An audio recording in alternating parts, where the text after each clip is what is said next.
Hi there, my name is Steve Gearhart, and as always, this is the Unagi Observer. Thank you so much for stopping by and watching the video. This is a labor of love for me, so I'm so glad that you are here watching. So this one, we're not going to do a review this week. We are going to talk about 3 anime that clued me in to Japanese music.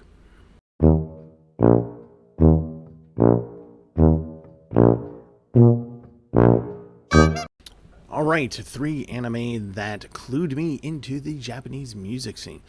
To be clear, it's not that I didn't know anything about the Japanese music scene. I knew a couple things, but most of what I knew was punk-based, and a couple bands, really, The Nurse and Gizm. And so I didn't really know that much. Like, there was a couple songs that were kind of familiar to me and that kind of a thing, but my knowledge of the Japanese music scene wasn't that much because I wasn't interested in it. And these are 3 anime that said, no, you're wrong, you need to be interested in this. And so that's what we're going to talk about today. Just to give you an idea, music is like I said, music is kind of important to me. I come from a very musically inclined family. My older sister and I are not exactly musicians or of any note or skill. I sometimes sing like a wounded water buffalo. My little sister, on the other hand, can sing and she can play a number of instruments. So could our mom. And my father also sang, and he actually has a record under his belt. It's a 45 that was released in the early 60s. On one side it was Limbo. On the other side the song was called Mr. Ezra. The band was Hal and His Pals, and my dad is Hal, the lead singer. So if you want to check that out, I'll try and find a link. If I can find a link, I'll put it down below. Please check it out. It's kind of fun. Anyway, so you get an idea that music is important to me and that I enjoy it very much and I'm willing to do deep dives on it and stuff. But like I said, I didn't really get into the Japanese music scene. Now, as I'm watching anime growing up, I treated music on the shows like I would treat any other television show. You have the intro and the outro. Both are designed to hook you in and keep you hooked, right? And then you have the music on the inside, on the episode, which is, if it's fast-paced, then we're denoting action. If it's slow-paced, maybe it might be romance or drama or something of that nature. You get the idea. And that's kind of how I approach the music in anime. Now, there were times where certain anime would have a certain song where I'd be like, that's kind of interesting. And then I would just move on. So the 3 anime that we're going to talk about that really said, no, Steve, you need to pay attention to this. You actually need to start doing deeper dives into Japanese music scene because it's pretty interesting. These are the 3 anime that did it. 2 of the 3 anime were, of course, main drivers on Adult Swim and Toonami. And they were from 2 anime that arguably helped start the boom of American otakus back in the early 2000s. The first one that I'm going to mention, not so much. As a matter of fact, I don't even think it was on either Toonami or Adult Swim. As a matter of fact, I think it's kind of a little bit difficult to find. You can find it on Crunchyroll at this point. But yeah, let's get into that first one.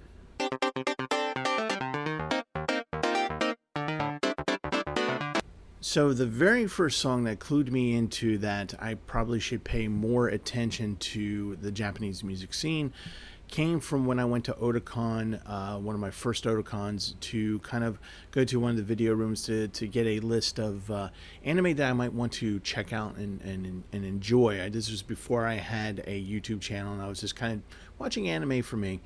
And at the time, I still do, obviously, but I wasn't doing any reviews or anything. I was just interested.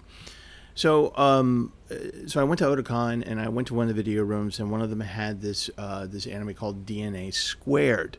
DNA Squared. Let me just give you a little bit of the rundown here. Of course, it was from Jump magazine, early 90s, 93. I think August 93 through July 94.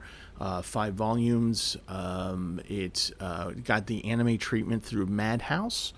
And that came out in late 94, 3 episodes, and it is not very good as an anime. So the anime basically just, I'm not going to get into it into a very big detail, but just know that The idea is that this woman goes back in time to stop the mega playboy from corrupting the Earth's genetic gene pool, and comes across Junta, our hero, who, whenever he looks at a nude girl or encounters a somewhat sexual situation, throws up. I was not impressed. There were things that made me laugh in the first episode. So, but not a good anime. But here's the thing: the reason why I sat through it and watched the next episode was because when the intro song came in, and I thought it was really amazing. I was like, "Oh my gosh, what is this?" And so then watched the first episode in the video room, and then I was just like, I missed who it was, and I was just like, darn it, I'm gonna need to watch this again. Watch the next episode. Even though this anime is horrible, the song is really cracking, and figured out who it was. Of course, the song is "Blurry Eyes" by Lark and Cell. So, Lark and Cell, this is their second single. It's not on any real album. It's just a single that they put out in '94, and it is something that's used a lot. So it's one of those early anime intro outro songs that gets used in other things, and is quite noticeable. One of the first things I noticed about the song itself was the bass line. The bass line was really, I was like, oh wait, what? Hey, okay, this isn't like a usual bass keeping the rhythm kind of thing. It was almost like its own lead guitar. I really enjoyed the vocals of Hyde. Of course, I didn't know his name at that time. Of Hyde, I got a feeling about the song, a feeling about nostalgia and things like that. And I really enjoyed it, and I kind of attuned to it in a way of the way I would listen to other songs, where I would instantly start analyzing it, start looking at it, breaking it down, that kind of thing. So when I got home that night, I really just kind of tried to look it up as much as I can, as much about it as I can. I had Napster at the time, so it took me an hour to download it on Napster. But I was able to get it, and I was able to listen to it more closely, find the lyrics, and just and then I found the video for that single, and it was just that was the first time I'd seen Hyde, and I was just like a little bit confused, as anyone would be when you don't know that much about Lark and Cell and Hyde, and then you kind of see him as a younger man, and you're like, okay, don't get it, but it's good. I don't know how, but it is.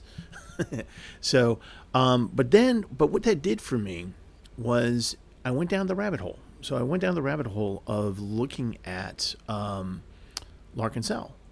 And so I went onto YouTube, and I just kind of went down seeing what other songs I could find. So this is the first real Japanese band that I actually wanted to know more about, and really enjoyed a lot of what I was seeing and hearing, and was the first band that made me really, other than The Nurse, really want to buy their stuff.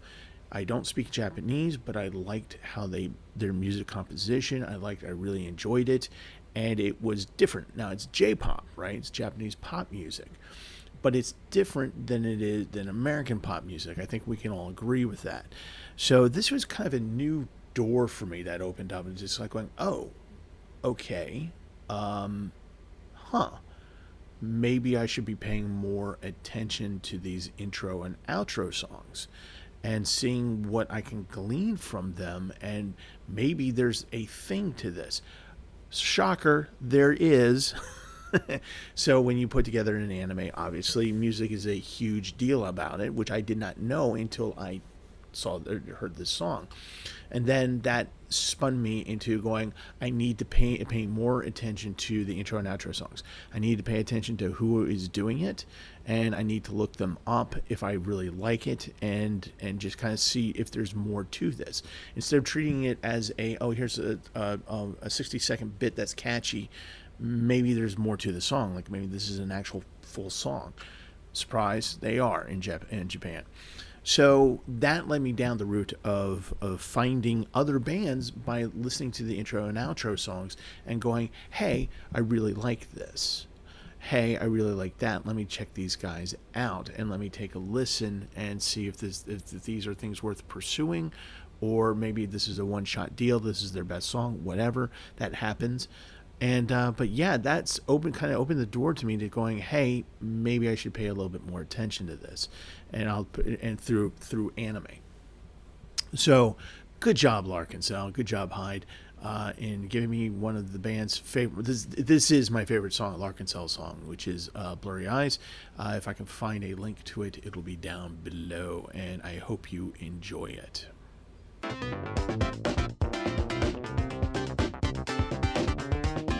So this is the second anime that I watched within 2 months, the second out of 3, that helped me to go, oh, wait, there is more to the Japanese music scene than I had previously known. So whereas DNA Square's Blurry Eyes by Larkansel kind of opened up the idea to me that I should pay attention to what anime is giving me, Fooly Cooly, or Furry Curry, depending upon how you want to pronounce it, it was introduced to me as Fooly Cooly, so that's kind of what I default to. Fooly Cooly gave us The Pillows. Now, whereas in DNA Squared, I can point to one song that kind of opened things up for me to not only pay attention to the work of Larkansel, which enabled me to go, maybe I should pay attention to other intro and outro songs to find other bands. That's kind of where I came here into Fooly Cooly and discovering The Pillows. Now, The Pillows, I'm not going to say any one individual song. The history of this is that The Pillows had already been a band for a while before Fooly Cooly came out, and they already had, I think, 3 albums under their belt by this point. And Gainax came to them and said, hey, we're doing this anime series. We would like to license the music out of your 3 previous albums and throw them in there. And The Pillows were like, yeah, sure. Can we add a couple more songs in there, which is Ride on a Shooting Star and I Think I Can. And Gainax was like, yeah, sure, whatever. And suddenly the world discovered The Pillows. So Fooly Cooly, for those of you who are not familiar with it, but you probably know the name, is a OVA anime of about 6 episodes that came on to Adult Swim. I think it was Adult Swim. And Adult Swim or Toonami, one of those two. And it is the second feature that Gainax did where people kind of said, oh, yeah, they can do things other than Neon Evangelion. So, but there's definitely some parallels going on between the two. But it is a very clean anime. The animation is very clean. It's very interesting. The story is very interesting. And the music just fits. Oh, my goodness, does the music just fit for what they're trying to do here. So the Pillows are more of a sort of a progressive punk band. But as I said before, I kind of knew a little bit about Japanese punk prior to this. So when I hear The Pillows and I hear the songs and I hear, the 2 new ones, Ride on a Shooting Star, which I really loved, and I Think I Can, which kind of pumps me up, and then hearing some of the other songs, I'm just like, I like this stuff. I really, really like this stuff. But what this did for me was to say, hey, it's not enough that there are intro and outro songs, like in DNA Squared. I am listening to a band that made the soundtrack for a series. So we are talking about a series soundtrack. Now, we all know that television and movies have soundtracks, and that has always been the case, and they've always been sold and stuff like that, but you don't really normally pay attention to those things, right? You just kind of go, okay, that's kind of interesting, and maybe if it's interesting enough, you might buy the CD or vinyl, depending upon how old you may be. But for The Pillows, Gainax was able to, with The Pillows, use a soundtrack devoted solely to them. Like this is it's all them. It's all their music. And you just kind of go, wow, okay, not only do I have to pay attention to the intro and outro, now I have to pay attention to the soundtrack, because sometimes the soundtracks can be slapping. Like The Pillows. I love The Pillows. I'm doing this on a laptop that has the P sticker on that's on the Vespa on the other side here. So that kind of tells you how much I like them. I have a few of their albums. I really do enjoy them. But what this also did for me was open up my eyes to not just J-pop, already knew a little bit about punk, and just kind of said, okay, maybe I should open it up a little bit more, the punk part aspect of it, and just kind of take a look around a little bit more. And I'm glad I did. But more importantly, what this did was it made me look at Japanese progressive music and alternative music and those kinds of genres. And I was very pleasantly surprised by the number of bands that I found out there, and the both the artistically incredible talented to the concept guys to the just the silliness. Sometimes there's silliness. I'm looking at you, Zoolander P, which I saw at a Otakon Matsuri, and they were brilliant. But what the Pillows did for me was to open up the soundtrack, the idea of the soundtrack, and that unlike Western television shows, you don't really have much of a soundtrack. Unlike Western cartoons, you don't really have that much of a soundtrack. Believe it or not, the most noted soundtrack, I think, that along Cartoon Geeks was actually the old Johnny Quest, the jazz from the old Johnny Quest shows. That's something that people seem to remember. But the Pillows give you these wonderful songs, and they're alternative songs. They're not cheesy pop wonders, right? You know, they're not boy band. It's not idol music, right? they're not idol. This is just really cool alternative music, and more importantly, had to pay attention to the soundtrack. So now I have to pay attention to the soundtrack and the intro and outro songs. And by doing that, at this point, my knowledge of the Japanese music scene is growing exponentially by this point. So I'm about halfway through the 2-month period of being really heavily influenced by these anime and the music that I'm being presented. So on one hand, on the first one, DNA Squared, I'm given a really interesting, hey, take a look at J-pop. It's actually kind of cool. And then I'm going, oh wow, soundtracks. Yeah, these are really cool. Oh, they can do alternative?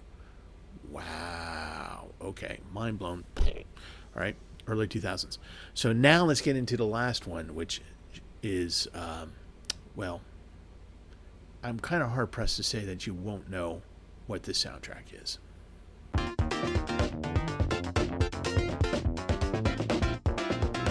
That's right, folks. Cowboy BeBop, OST 1, the original. Yep. I have done panels just on this album. So this is, of course, the great Yoko Kanno. This is her work with the Seatbelts, a 30-plus band, 30-plus member band. A lot of people don't know that. And, of course, this is the third anime that I watched in a 2-month period that really kind of said to me, pay attention to the music. Pay attention to people who know what they're doing. And Cowboy BeBop, hard pressed to say that you would not know what Cowboy BeBop is. So if you're familiar with the anime, it's Shinichiro Watanabe, who did a bounty hunter anime that is a gateway anime for so many otakus, American otakus. You know, so many of them just like, what really got you into anime? Well, and Cowboy BeBop, and and Cowboy BeBop. How about you? Cowboy BeBop. Cowboy BeBop is usually somewhere on the list. But one of the things, of course, that makes it work, just as we said about the Pillows with creating a soundtrack that fits an anime that makes you want to know more about the band, the music, and the soundtrack. Yoko Kanno is the OG, and of that. But more importantly, what this soundtrack taught me was the breadth and scope that the genre anime can have on music. And the reason why I say this is because I am actually one of the genres that I'm really big into outside of punk and alternative is actually jazz. And so I had never heard this album, of course, till I saw the anime. Of course, Tank comes on, and you're just like, okay, yeah, buying the album. I haven't heard anything else. I haven't even watched the anime. This is just the intro, and I just already want the album. And so as I watched the anime, and her music is coming through with the seatbelts and her arrangements and all this, And I'm just like, holy crap, this is really, really good. Now, at this point, I'm looking at DNA Squared, which shows pay attention to the intro outro songs, right? I'm looking at the Pillows that say, hey, soundtracks are really kind of important too, and then they can really showcase an individual act like us, the Pillows. Yoko Kanno, once I listened to Cowboy BeBop OST 1, and then I went online and said, oh, I wonder what else she has done. The list just goes, right? And I'm like, holy crap, she's a driver for anime music. Cowboy BeBop taught me that anime music in anime is going to be prevalent throughout the Japanese scene, music scene. No matter where you go in Japan, no matter what scene you go to, what restaurant that plays music, no matter what bar, whatever thing, there is going to be, at some point, you're going to hear a song that belonged to an anime. And while there are a lot of acts in anime that can produce some amazing things for the Japanese scene, it's Yoko Kanno who really drives the idea of just like, it's not really a genre of music, but we drive the scene. Yoko Kanno is a driver of the Japanese music scene.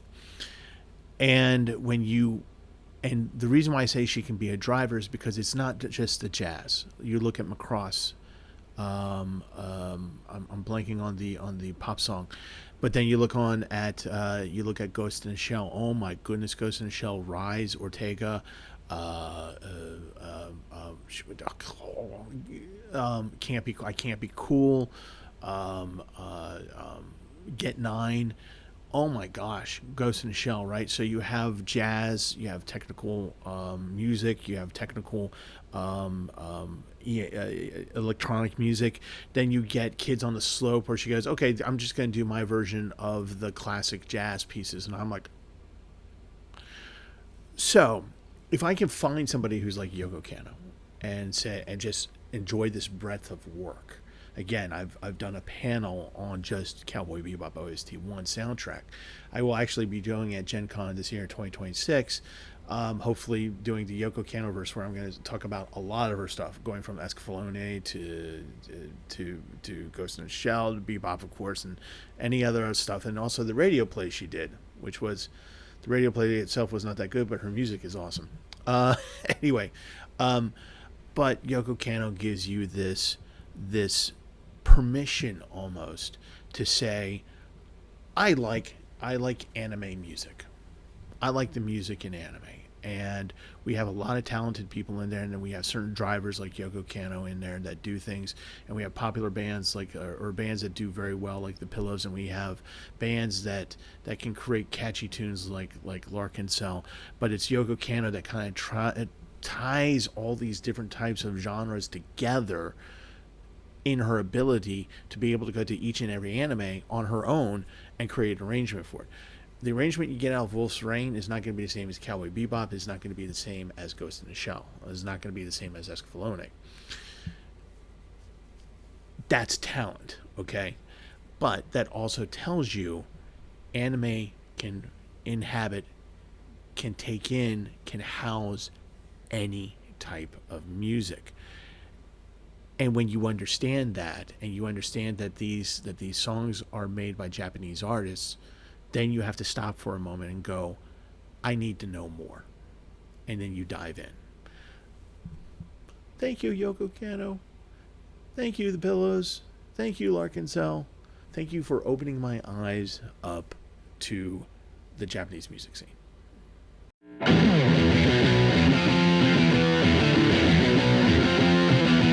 So that is it for this week. Those are the 3 anime that clued me into the Japanese music scene. I'm glad they did. To this day, I have been enjoying it very, very much. To that effect, as I said before, I periodically do a Yoko Kanno panel called Songs of Cowboy BeBop OST 1. I also have a Ghost in the Shell, Songs of the Ghost, and I have a new one coming in at Gen Con, like I said. the Yoko Kannoverse, where I'm going to kind of look at her whole body of work and the people that helped her with it, like Steve Conti. And maybe at Anime USA, if they accept it, I'll be doing a Japanese punk panel. Maybe. Who knows? Anyway, so check out the links below for the stuff that I just talked about, and I hope that was informative for you, and I hope that encourages you to listen to more anime music. And with that, I will leave you with the usual message of, as always, watch more anime and listen to the music.